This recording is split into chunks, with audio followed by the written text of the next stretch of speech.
ভাইরা আমার, বোমাজিরা, আল্লাহ রাব্বুল আলামিন নবী আদম আলাইহিস সালাতু ওয়াস সালাম থেকে নিয়ে প্রত্যেকটা নবীদেরকে এই একই কলিমার কথা, একই কলিমার দাওয়াত তার কওমদের কাছে দিতে বলেছিলেন। এমন করে নবী মুসা আলাইহিস সালাতু ওয়াস সালাম তিনি যখন এই পবিত্র কলিমার কথা মানুষের কাছে যে যখন বললেন, কলেমার দাওয়াত যখন নিজের কওমের কাছে পৌঁছে দিলেন, সঙ্গে সঙ্গে কওমের মধ্য থেকে কিছু কিছু মানুষেরা নবী মুসা আলাইহিস সালাতু ওয়াস সালামের কথা তারা কোন রকম ভাবে অগ্রাধিকার দিল না, কোন রকম ভাবে বিশ্বাস তারা করতে পারল না, বরঞ্চ তারা বিভিন্ন রকম ভাবে বিভিন্ন প্রকার ভাবে তাদের পয়গম্বর নবী মুসা আলাইহিস সালাতু ওয়াস সালামকে বিভিন্ন রকম ভাবে কুমন্ত্রণা করতে থাকে। এমন করে নবী মুসার উপরে অত্যাচার শুরু করে দেয়। শুধু সেখানে ক্ষান্ত হয় না, আল্লাহর পয়গম্বর নবী মুসা আলাইহিস সালাতু ওয়াস সালামকে বলে, মুসা, যদি তুমি তোমার এই একত্ববাদের কথা যদি আমাদের কাছে বারবার যদি তুমি বলো, তাহলে আমরা আগামী কাল থেকে কিন্তু বরদাস্ত করব না, এবং তোমার জন্য আমরা আমাদের বাদশা ফিরাউনের কাছে যে কিন্তু নালিশ করব। তখন তুমি বুঝতে পাবে তোমার কলেমার দাওয়াত দেওয়ার কত যন্ত্রণা। তুমি কলেমার দাওয়াত দেবে, এই কলেমার দাওয়াত দেওয়া তুমি বন্ধ করো, নচেত এই কলেমার দাওয়াত যদি তুমি বারংবার দিতে থাকো, আমাদের যিনি বাদশা, তোমারও বাদশা, সেই ফিরাউনের কাছে যে আমরা তোমার নামে শিকায়েত করব। দেখবে তখন তুমি মজা বুঝতে পারবে যে কলেমার দাওয়াত দেওয়া চিরতরে তুমি ভুলে যাবে, আর তোমার কখনো মনে হবে না। ভাইরা আমার, আল্লাহর পয়গম্বর নবী মুসা আলাইহিস সালাতু ওয়াস সালাম ওই সময় বলেন, ইয়া কওমি ইবুদুল্লাহ, হে আমার কওমের মানুষেরা, তোমরা সেই আল্লাহর ইবাদতের মধ্যে তোমরা মগ্ন হয়ে যাও, সেই আল্লাহর ইবাদত তোমরা করো। গায়রুল্লাহ, এবং সেই গায়রুল্লাহর তোমরা ইবাদত করো না। আল্লাহ রাব্বুল আলামিন বলেন, সেই আল্লাহকে তোমরা ইবাদত করো, তাহলে তোমাদের ইবাদত আল্লাহর দরবারে কবুল হয়ে যাবে। জোরে বলুন সুবহানাল্লাহ। ভাইরা আমার, আল্লাহর পয়গম্বর নবী মুসা আলাইহিস সালাম তিনি তখন বললেন, হে আমার কওম, কোন অন্য গায়রুল্লাহর ইবাদত করলে হবে না, কোন মানুষের ইবাদত করলে হবে না, কোন দেবদেবীর ইবাদত করলে হবে না। যদি তোমরা যদি জান্নাত পেতে চাও, তোমরা যদি জাহান্নাম থেকে মুক্তি পেতে চাও, যদি তোমরা আল্লাহ রাব্বুল আলামিনের কৃপা যদি পেতে চাও, তার সাহায্য যদি তোমরা পেতে চাও, তাহলে সেই প্রভুর একত্ব নামের ঘোষণা তোমরা দাও। যদি তোমরা সেই আল্লাহর একত্ববাদকে যদি তোমরা স্বীকার না করো, তাহলে আমি তোমাদের পয়গম্বর, তোমাদের নবী মুসা আলাইহিস সালাতু ওয়াস সালাম, তোমাদের উপরে আমি বিভিন্ন রকমের আযাবের আশঙ্কা করছি। বিভিন্ন প্রকার এর আযাব কিন্তু তোমাদের জন্য আমি আশঙ্কা বোধ করছি।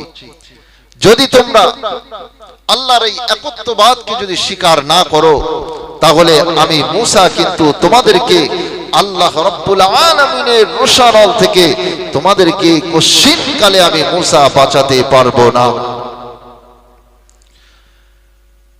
এখন আল্লাহর পয়গম্বর নবী মুসা আলাইহিস সালাতু ওয়াস সালাম দিনের পর দিন, রাতের পর রাত, ঘন্টার পর ঘন্টা মানুষের কাছে যে এই কলেমার দাওয়াত শুধু দিতেই থাকেন। যত এই দাওয়াত দিতে থাকেন, বিভিন্ন রকম ভাবে তানাকে বাধা দিতে লাগলো।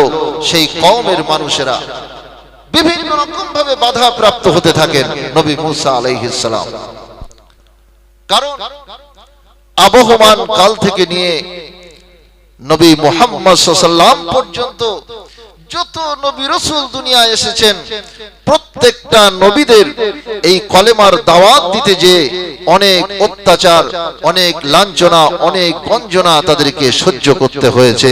তবেই ইসলাম দুনিয়ার বুকে, পৃথিবীর জমিনে আল্লাহ পাক ইসলামকে কায়েম করেছেন। জোরে বলুন সুবহানাল্লাহ। ইসলাম এমনি এমনি আসে নাই, এই ইসলামকে প্রতিষ্ঠিত করতে হয়েছে। আমাদের মতো দুর্বল ইমানদার মানুষদের জন্য ইসলাম দুনিয়ার বুকে কায়েম হয়নি। ইসলাম কায়েম হয়েছে অনেক আল্লাহ রাব্বুল আলামিনের মাহবুব বান্দা রাসূলের বিভিন্ন সাহাবাদের রক্তের বদৌলতে। আল্লাহ পাক তাদের খুনের ওসিলায়, তাদের রক্তের ওসিলায় এই দুনিয়ার জমিনে ইসলামকে উড্ডীন করেছেন, কায়েম করে দিয়েছেন। জোরে বলি সুবহানাল্লাহ। ভাইরা আমার, কোরআনুল কারীম সাক্ষ্য দেয় এই ইসলামকে দুনিয়ার জমিনে কায়েম করতে যে অনেক মানুষদেরকে শহীদ বরণ করতে হয়েছে, অনেক মানুষদের রক্ত দুনিয়ার বুকে ঝরাতে হয়েছে। যেমন আল্লাহ রাব্বুল আলামিনের হাবিব আমার আপনার নবী মুহাম্মদুর রাসূলুল্লাহ সাল্লাল্লাহু আলাইহি ওয়াসাল্লাম তায়েফের ময়দানে কত রক্ত তার শরীর থেকে ঝরে গেল। হযরত নবী মুসা আলাইহিস সালাতু ওয়াস সালাম তানাকেও অনেক অত্যাচার সহ্য করতে হয়েছে। নবী ইব্রাহিম আলাইহিস সালাতু ওয়াস সালাম তানাকেও অনেক অত্যাচার সহ্য করতে হয়েছে। এমন করে আজ পর্যন্ত পৃথিবীর জমিনে যত ইমানদার মানুষেরা এসেছে, প্রত্যেকটা ইমানদার মানুষদের ওসিলায় আজও পর্যন্ত ঈমান ইসলাম দুনিয়ার জমিনে কায়েম আছে।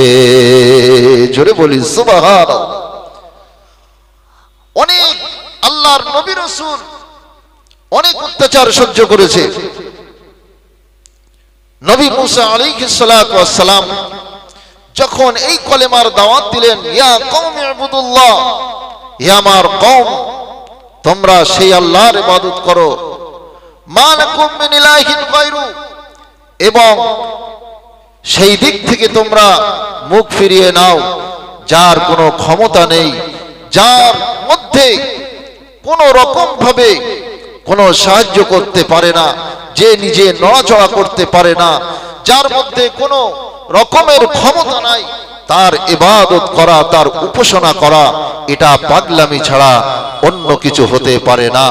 অতএব নবী মুসা আলাইহিস সালাম এই কথাই যখন মানুষের সামনে বললেন, আর সেই তার কওমেরা এই কথা মানতে না পেরে ফিরআউন তাদের বাদশার দরবারে যেয়ে বলে দিল যে, বাদশা জাহাপানা, এমন একটা মানুষ আজকে আমাদের কাছে কলেমার দাওয়াত নিয়ে বারবার একই কথা বলে, হে আমাদের বাদশাহ হুজুর, আপনি অবিলম্বে কিছু একটা করুন, আর নইলে আপনার সিংহাসন কিন্তু চলে যাবে, আপনার কৃতিত্ব কিন্তু চলে যাবে, আপনার অস্তিত্ব কিন্তু আর থাকবে না।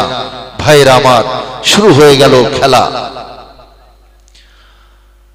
যখনই কওমের মানুষেরা তাদের নবী মুসা আলাইহিস সালাতু ওয়াস সালামকে এই কথা, যখন মুসার কথা যখন ফিরআউনের কাছে বলল, ফিরআউন সঙ্গে সঙ্গে ঘোষণা দিল, এ আমার দেশের লোক লস্কর, তোমরা আর দেরি করো না, ওই মুসা নামক ব্যক্তিকে আমার সামনে হাজির করো।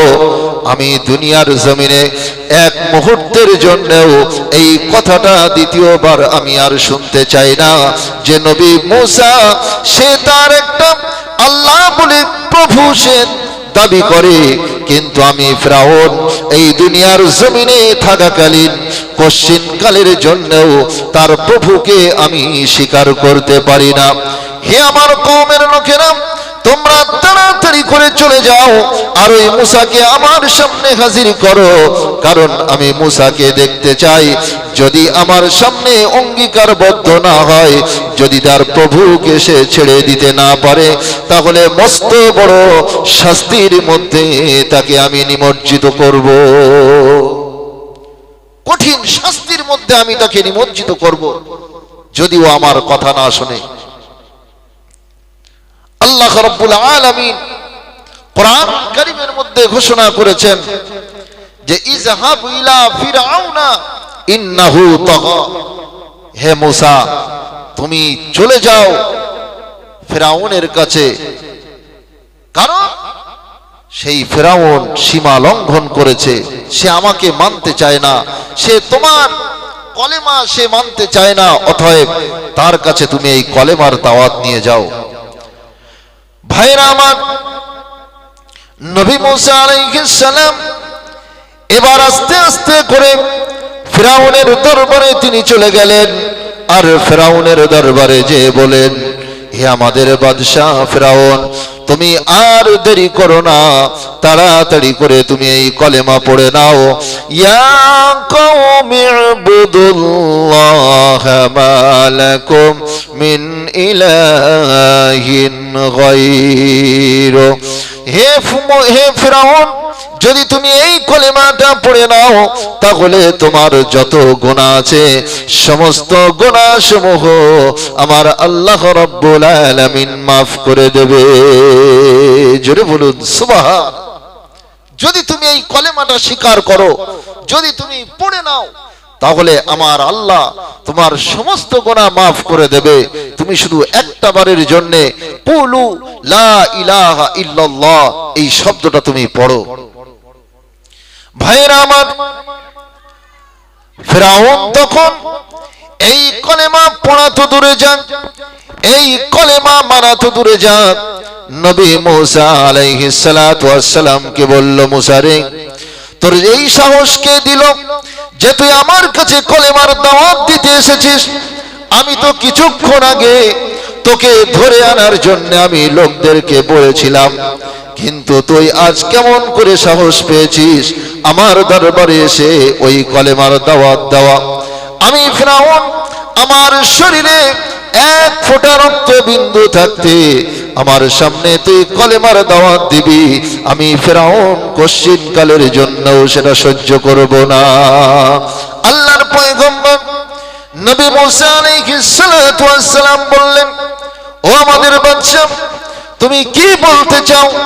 যদি এই কলেমা তুমি স্বীকার না করো, যদি তুমি এই কলেমাটা না পড়ে নাও, তাহলে তোমার উপরে কিন্তু আল্লাহর আযাব চলে আসবে, তোমার উপরে আল্লাহর আযাব চলে আসবে। কারণ কোন মানুষ যখন আল্লাহর একত্ববাদ স্বীকার করতে চায় না, আল্লাহর ইবাদত থেকে যখন সে গাফেল হয়ে থাকে, পৃথক হয়ে থাকে, আল্লাহর মার তখন তার উপরে নেমে আসে। দেখেন না, বর্তমান সময়ও যদি বিচক্ষণতার চোখে দেখা যায়, তাহলে আমরা বুঝতে পারি যে যারা আল্লাহকে বাদ দিয়ে অন্য নেতা নেত্রীর ইবাদত যারা করে, আল্লাহর ভয় তাদের মধ্যে নেই, তাদের মধ্যে ভয় মানুষের। আল্লাহ রাব্বুল আলামিনের হাবিব বলছেন, আল্লাহর কোরআন বলছে যে তোমরা আল্লাহকে বাদ দিয়ে যদি তোমরা দুনিয়ার কোন মানুষের রীতিনীতি মেনে, আদর্শ মেনে যদি আল্লাহর হুকুমকে অমান্য করো, তাহলে কখনোর জন্য আল্লাহর রহমত তোমরা পেতে পারো না, আল্লাহর লানত শুধু তোমাদের উপরে বর্ষণ হতেই থাকবে। আল্লাহর কোরআন বলছে দুনিয়ার বুকে তোমরা লাঞ্ছিত হবে, পদদলিত হবে, নিগৃহীত হবে, দুনিয়ার মানুষেরা তোমাদেরকে সম্মান দেবে না, সমাজের বুকে তোমাদের কোনো সম্মান থাকবে না, সমাজের মানুষরা তোমাদের কোনো সম্মান তোমাদের উপরে প্রদর্শন করবে না। কারণ তোমরা যদি আল্লাহর হুকুম মানতে, নবীর আদর্শ যদি মানতে, তাহলে অবশ্যই অবশ্যই আল্লাহর রহমত তোমাদের উপরে বর্ষিত হতো। জোরে বলুন সুবহান। দুনিয়ার বুকে আজ যে সমস্ত মানুষেরা আল্লাহর হুকুমকে ছেড়ে দিয়ে, রসুলের আদর্শগুলো ছেড়ে দিয়ে যারা অন্যান্য মানুষের পিছনে ছোটে, টাকা অর্থের পিছনে যারা ছুটে যায়, আল্লাহ রাব্বুল আলামিন বলেন, বান্দারে কিসের পিছনে তোমরা দৌড়াও? অর্থের প্রয়োজন, আমার কাছে চাও, আমি আল্লাহ রাব্বুল আলামিন অর্থের প্রয়োজন যদি থাকে, আমি আল্লাহ তোমাদের অর্থ আমি দান করব। তোমাদের রিজিকের প্রয়োজন যদি হয়, আমি আল্লাহ আমার কাছে চাও, আমি রব্বুল আলামিন মেহেরবান তোমাদের রিজিক দান করব। কারণ আমি রব্বুল আলামিন রিজিকের দায়িত্ব আমি নিয়েছি। ওমা মিন দাব্বাতিন ফিল আরদি ইল্লা আলাল্লাহি রিজকুহা। পৃথিবীর জমিনে এমন কোন বিচরণশীল জীব নাই যার রিজকের দায়িত্ব আমি আল্লাহ গ্রহণ করি নাই। জোরে বলুন সুবহান। এমন কোন জীব নাই, এমন কোন প্রাণী নাই যার রিজিকের দায়িত্ব আমি আল্লাহ নিজ কুদরতি হাতে গ্রহণ করি নাই। কিন্তু আমরা সামান্য অর্থের জন্যে, সামান্য টাকার জন্যে রসুলের আদর্শগুলো আমরা পায়েও মারিয়ে দিই, আল্লাহর হুকুমকে আমরা মানি না। তাহলে আল্লাহর আযাব আমাদের উপরে আসবে না, তা কাদের উপরে আসবে? গভীর মনোযোগ, একটু দরুদ শরীফ। আল্লাহুম্মা সাল্লি আলা মাওলানা মুহাম্মদ ওয়া আলা আলি সাইয়্যিদিনা মাওলানা মুহাম্মদ। ঈমানের পথে অবিচল থেকে আমার মরণ যেন হয়। ঈমানের পথে অবিচল থেকে আমার মরণ যেন হয়। জোরে বলুন আমিন। ঈমানের উপরে আমাদেরকে বেঁচে থাকতে হবে, কারণ দুনিয়ার জমিন থেকে মরে যখন যাব, সব দুনিয়ায় রেখে যেতে হবে। কিন্তু একটা জিনিস আছে, যে জিনিসটা আমার আপনার সঙ্গে যাবে। জোরে বলুন সুবহান। সেই জিনিসটা কি? আল্লাহর রাসূল মুহাম্মদুর রাসূলুল্লাহ সাল্লাল্লাহু আলাইহি ওয়াসাল্লাম বলেছেন, সেই জিনিসটা তোমার সন্তান সন্ততি নয়, তোমার স্নেহময়, তোমার স্নেহধন্য তোমার কন্যা, তোমার ওই কন্যা যাকে না দেখলে তোমার মনের মধ্যে আনন্দের সঞ্চার হতো না, সেই কন্যা তোমার সঙ্গে যাবে না। তুমি যে অর্থগুলো দুনিয়ার জমিনে সঞ্চয় করে রেখেছিলে ভবিষ্যতের জন্য, তুমি অনেক আনন্দময় করে সেই সমস্ত জিনিসপত্র, অর্থ, ঘর বাড়ি, যা কিছু তুমি তৈরি করেছিলে না কেন, সমস্ত অর্থ, ঘর বাড়ি, গাড়ি, যা কিছু আছে সব দুনিয়ার জমিনে রেখে শুধু খালি হাতে ওই কবরের মধ্যে যেতে হবে। আল্লাহর নবী মুহাম্মদুর রাসূলুল্লাহ সাল্লাল্লাহু আলাইহি ওয়াসাল্লাম বলেন, হে আমার উম্মতেরা রে, কবরে যখন তোমরা যাবে, একটা জিনিস তোমাদের সঙ্গে যাবে। সেই জিনিসটা কোনো অর্থ নয়, সেই জিনিসটা তোমাদের নিজেদের প্রাধান্য যার উপরে দিয়েছিলে, সেই প্রাসাদ নয়, সেই ঘর নয়, তোমার যে শখের গাড়িটা ছিল, ওই গাড়িটা তোমার সঙ্গে যাবে না। তোমার সঙ্গে যে জিনিসটা যাবে, ওই জিনিসটা হলো ঈমান। জোরে বলুন সুবহান। ওই জিনিসটার নাম হলো ঈমান। এই ঈমান তোমার সঙ্গে ওই কবরের মধ্যে যাবে। ওই ঈমানটা যদি তোমার ভালো হয়, ঈমানটা যদি পাওয়ারফুল হয়, ইমানটা যদি মজবুত হয়, আল্লাহর নবী মুহাম্মদুর রাসূলুল্লাহ বললেন, সাহাবীরা রে, ও আমার উম্মত উম্মতানিরা, ওই ঈমান যদি তোমাদের মজবুত হয় তাহলে তোমাদের কোনো ভয় নাই, কোনো দুঃখ নাই। লা খাউফুন আলাইহিম ওয়ালা হুম ইয়াহজানুন। কোনো চিন্তা নাই, কোনো ভয় নাই।